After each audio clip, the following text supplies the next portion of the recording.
Hi, thank you for your interest in the Rhode Island Food Policy Council. Welcome to our short orientation video, the best first step you can take to get involved.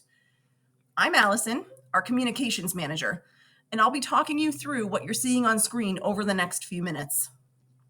It's important to understand our commitment to equity and our mission first. So let's start there.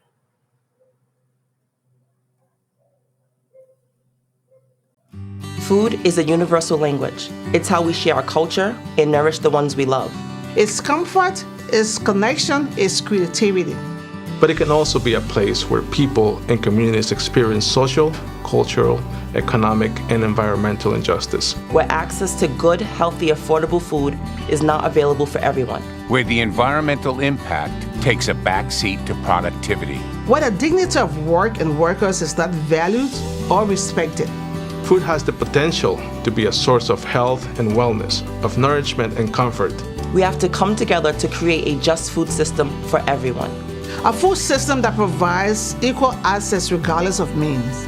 A food system where what we eat and drink is grown, harvested, processed, and sold by Rhode Islanders. A food system that empowers small businesses and protects our land, air, and water. We are the Rhode Island Food Policy Council, and every day we work to create partnerships, develop programs, and advocate for policies that do just that. We're an independent network of farmers, fishers, makers, of distributors, retailers, and restaurants. Of community members, nonprofits, and policymakers.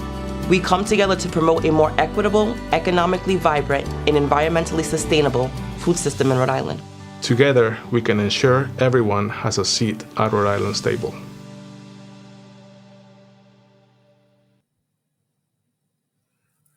Founded in 2011, the mission of the Rhode Island Food Policy Council is to build a more equitable, accessible, economically vibrant, and environmentally sustainable food system in Rhode Island. We are a nonprofit and we're independent, which means we're not a part of government. We strive to become a transformative anti-oppression organization. As a way to center that, in 2019, the council worked together to form this statement, and we revisit it every year to make sure it still reflects the things the council wants it to. We recognize the fact that many negative impacts of Rhode Island's current food system are grounded in a history of colonialism, genocide of indigenous people, slavery, private ownership of land, and the concentration of wealth and power in the hands of too few. We also recognize that people with visible and not apparent disabilities are among the most marginalized groups in our country. RIFPC believes that when power shifts to be shared more equitably across our communities and our state, we transform our future together for generations to come. The mission is twofold. First, to build and maintain a strong network of committed stakeholders from across our entire food system. Second, to leverage that network to build a strong food system that is environmentally and economically sustainable and that provides Rhode Islanders with wholesome and affordable food. We believe that it is only possible for us to fulfill this mission by identifying and working to eliminate the ways in which our food system is unjust.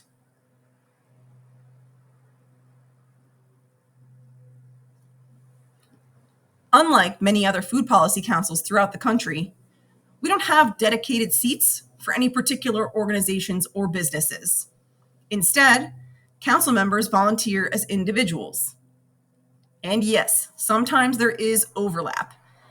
But because no one is representing any organization, it just creates a more rich community of experience and expertise. And we want you to step in where you feel most comfortable. There are different ways to get involved with differing levels of commitment.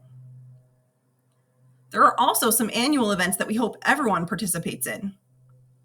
Our network retreat, which happens in the spring and summer.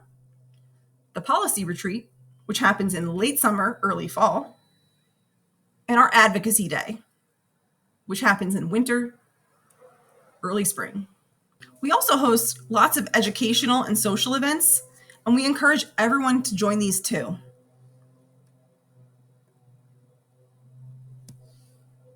No matter where you're coming from, all council members understand that we're working around 4 core issues: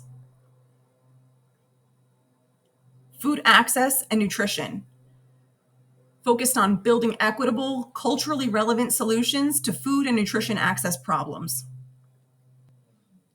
food business and economy, empowering farmers, aquaculturists, fishers, and food entrepreneurs to thrive; food, climate, and environment, addressing issues at the intersection of climate change and food systems; and food education and workforce, growing educated stakeholders, informed youth, and a robust food sector workforce.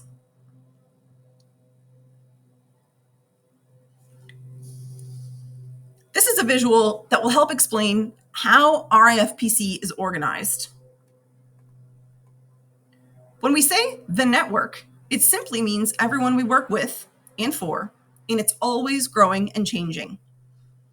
And within the network, there are people who have expressly committed to participating in RIFPC's work: our board of directors, our steering committee, and our work groups. So when we say you're on the council, it means you fall into one or more of these groups. There's also a staff that's responsible for keeping everyone connected and all of the work moving forward. Now, let's talk about how we work.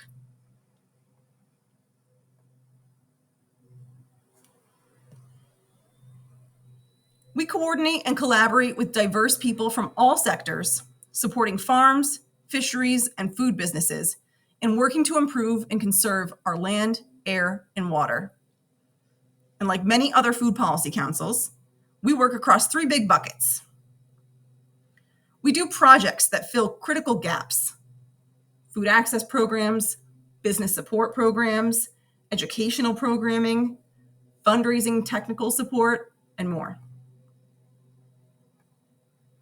And we, of course, advocate for good food policy, which includes advocating for food justice, supporting our food economy, ensuring food access, and providing guidance on state investment plans and policy. We also create partnerships with non-government organizations, community-based organizations, state agencies, nonprofits, and even elected officials. We also play a key role in the development and support of transformative and powerful programs and initiatives, like developing the local Agriculture and Seafood Act program, supporting the state food strategy called Relish Rhody, facilitating the Hunger Elimination Task Force in partnership with the Rhode Island Department of Health, offering resources for food businesses like free training and education and support, and more. Overall, this network is where people from across the state learn, exchange ideas, and create new solutions for building a just and resilient food system. We want everyone in the council to feel comfortable, and one of the ways that we do that is through meeting agreements. Let's go over them. We use I statements to help ensure that I and each of us are speaking just for ourselves. We make space and we take space, making sure that everyone has a chance to speak and contribute.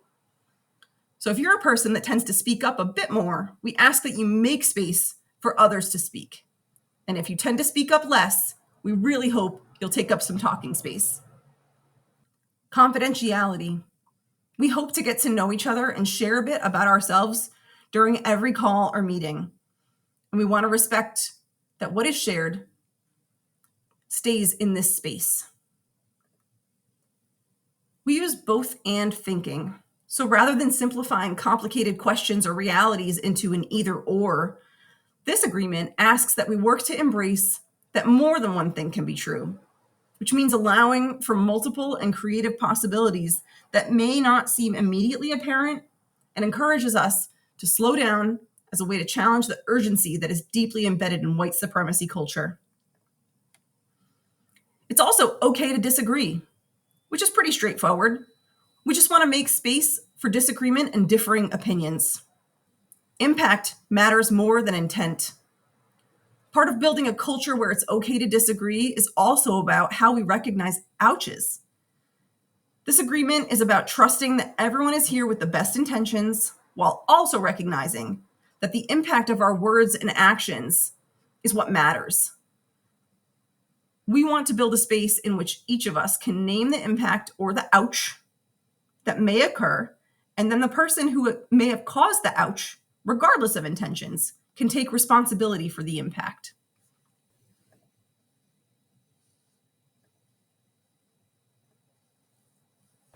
We're almost done. If you're ready to get involved, we would love it if you would start by joining an upcoming work group meeting. The groups meet regularly, mostly virtual, mostly once a month for about an hour. In order to join an upcoming meeting, we ask that you take a short quiz so that when you join, we know that you have some of the background and understanding of what's happening. It's crucial that work group members are committed. So we also ask that you sign a work group commitment statement, which means that you agree to participate regularly, that you will uphold our mission and values, and you'll abide by our shared meeting agreements. Both the quiz and the form can be found at the same page that you found this video, www.ri-foodcouncil.org/join-a-work-group. And if committing to regular meetings might not work for you, we want you to know there's also options to just follow along with every group without having to interact. We also have a bold social media and web presence, and we hope you'll join us there. Ultimately, we just want you to stay connected, even if you're not sure how you want to contribute. So please reach out.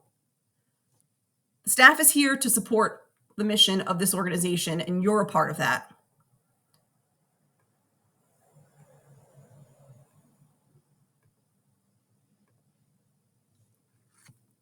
Thank you so much for spending this time, and I hope that this has been helpful to you in understanding the work that we do. I hope to see you soon.